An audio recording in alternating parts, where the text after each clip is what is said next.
What if everything you were told about the most powerful religious institution in human history was only half the story? Not the half they wanted hidden, the other half.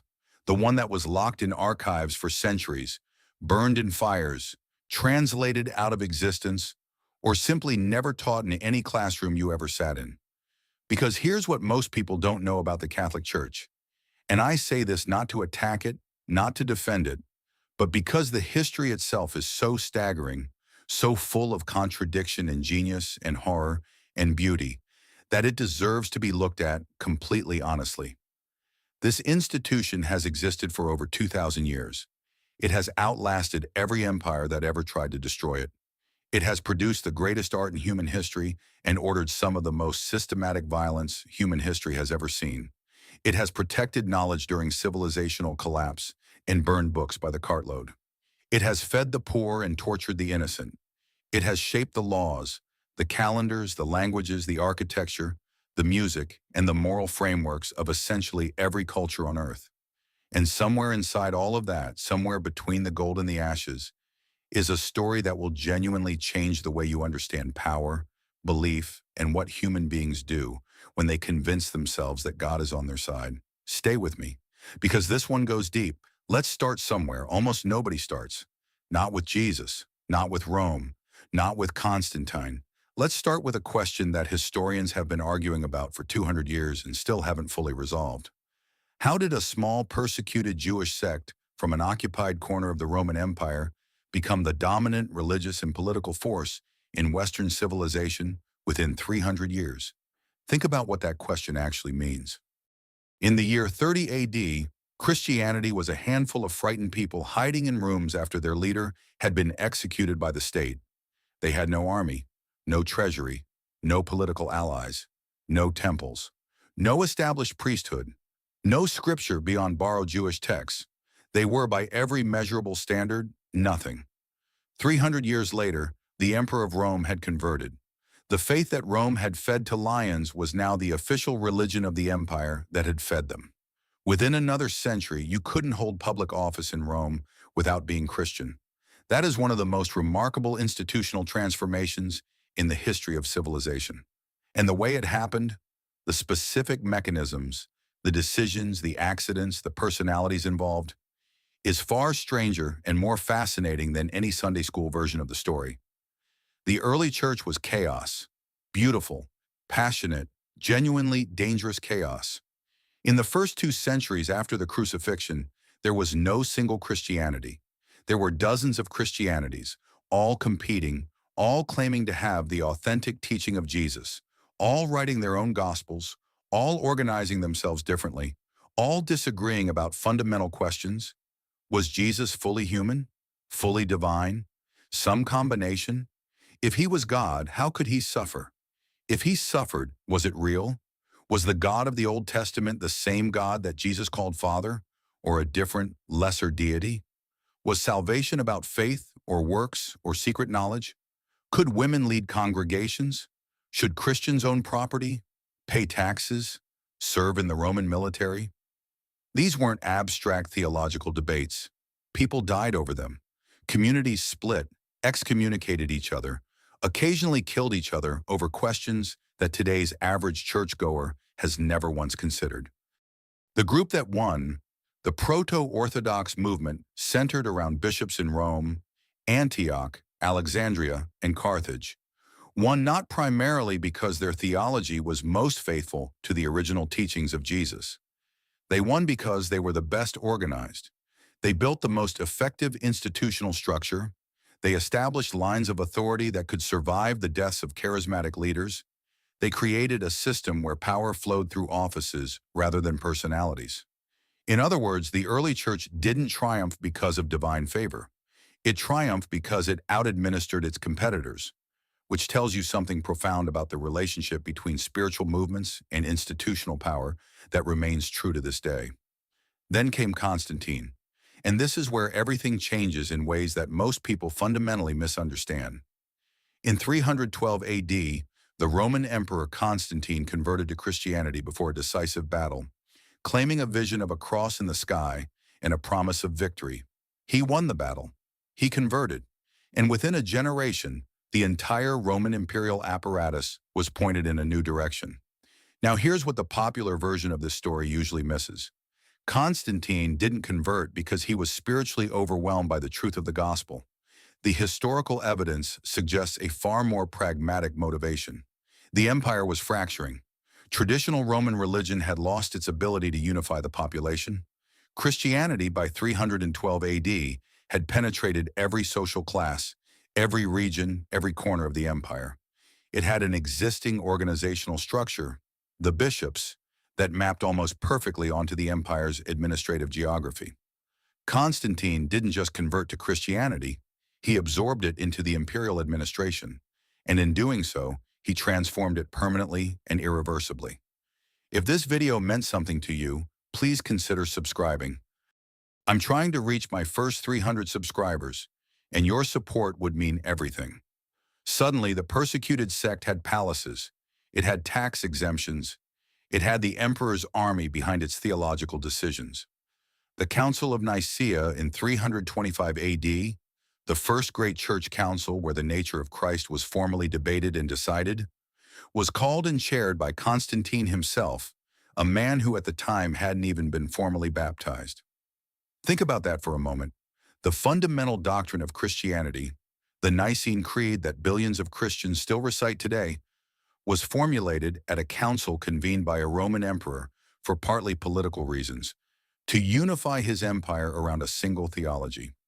The losers of that council, the Arians, who believed that Christ was divine but subordinate to the Father, weren't just theologically incorrect, they were politically inconvenient. And so their position, which had enormous support across the Christian world, was declared heresy. Their books were burned, their bishops were exiled. The winners wrote the creed, the losers wrote nothing, because their writings were destroyed. And if this video is making you think differently about things you thought you already understood, consider subscribing right now. We're building this channel from zero, and every subscriber genuinely matters. Hit the button, it takes 2 seconds, and there's much more coming. Now let's talk about the thing that most religious history courses skip over almost entirely, the medieval papacy. Because what the Bishop of Rome became between roughly 500 and 1300 AD is one of the most extraordinary political stories in all of human history, and almost nobody outside specialist circles fully appreciates how extraordinary it was. After the Western Roman Empire collapsed in 476 AD, something remarkable happened. Into the power vacuum left by the empire stepped the Church, specifically the Bishop of Rome, the Pope. And over the following centuries, through a combination of genuine spiritual authority, brilliant political maneuvering, forgery, alliance building, and occasional violence, the papacy accumulated a level of power that no institution, before or since, has quite replicated. At the height of medieval papal power, roughly the pontificate of Innocent III in the early 13th century, the Pope could excommunicate kings. And excommunication wasn't just a spiritual penalty. It released a king's subjects from their oaths of loyalty, which meant it could trigger civil war, rebellion, invasion by neighboring rulers. It was the medieval equivalent of a nuclear option in international relations. Innocent III excommunicated the King of France. He excommunicated the King of England. He launched the Fourth Crusade, which ended with Christian soldiers sacking Constantinople, a Christian city, in one of the most catastrophic episodes of the entire crusading era. He called the Fourth Lateran Council, which among other things made annual confession mandatory for all Christians, created the concept of transubstantiation as official doctrine, and required Jews and Muslims in Christian territories to wear identifying clothing. This was one man, operating from Rome, directing the political and spiritual lives of essentially all of Western civilization. How did any single institution accumulate that kind of power? The answer involves a document called the Donation of Constantine, a forgery, as it turned out, proven definitively in the 15th century by the scholar Lorenzo Valla, using the then new tools of philological analysis. The document purported to show that Emperor Constantine had granted temporal authority over the entire Western Empire to the Pope. It was cited for centuries as the legal basis for papal political power. It was fake, and the Church had either produced it or benefited from it for hundreds of years before anyone proved it was fake. That revelation, that one of the foundational documents of medieval papal authority was a forgery, is one of the great moments in the history of scholarship. And it did real damage.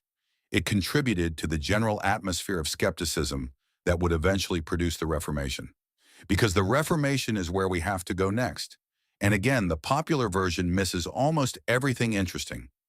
Martin Luther nailing his 95 Theses to the church door in Wittenberg in 1517 is one of the most famous images in Western history.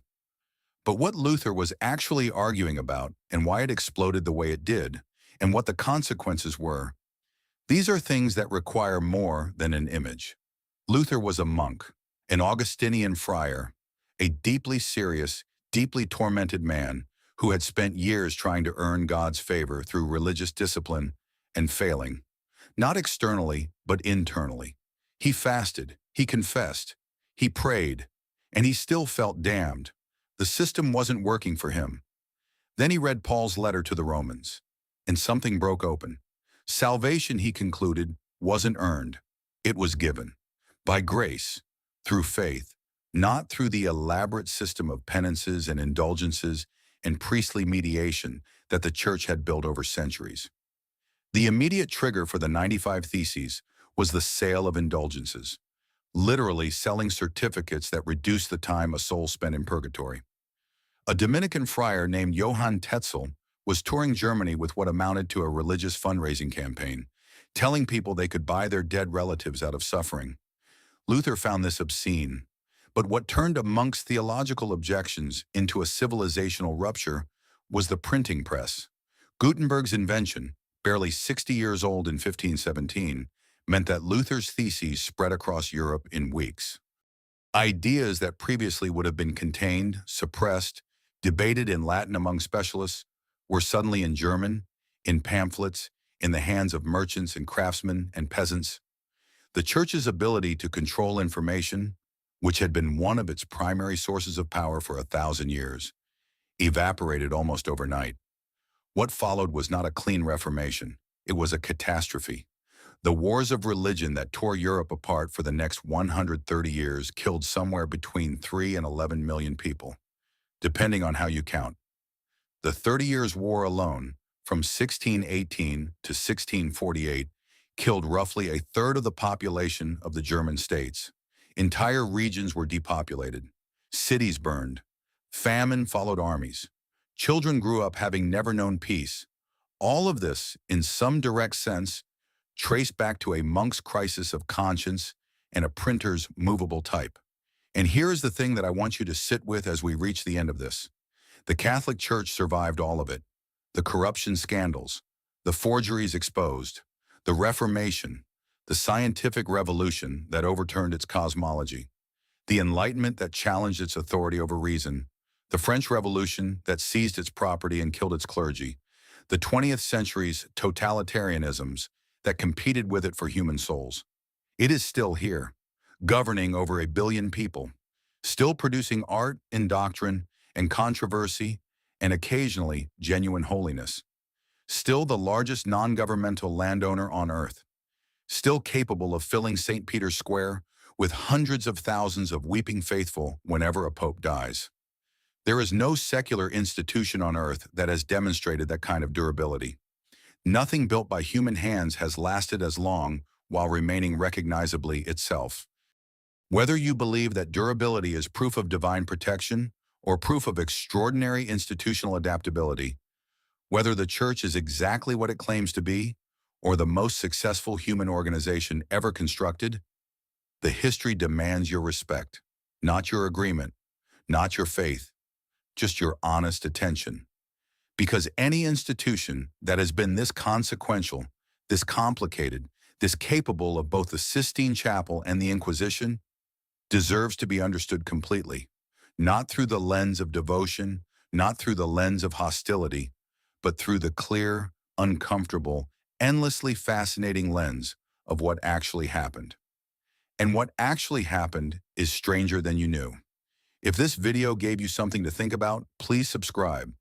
We're trying to build something here, trying to reach our first 100 subscribers, and each one genuinely changes what this channel can become. Hit subscribe, share it with one person who would find it interesting, and come back for the next one, because there are more stories like this one, and we're just getting started. Thanks for watching. If you enjoyed this video, make sure to subscribe and stay tuned for more. See you next time.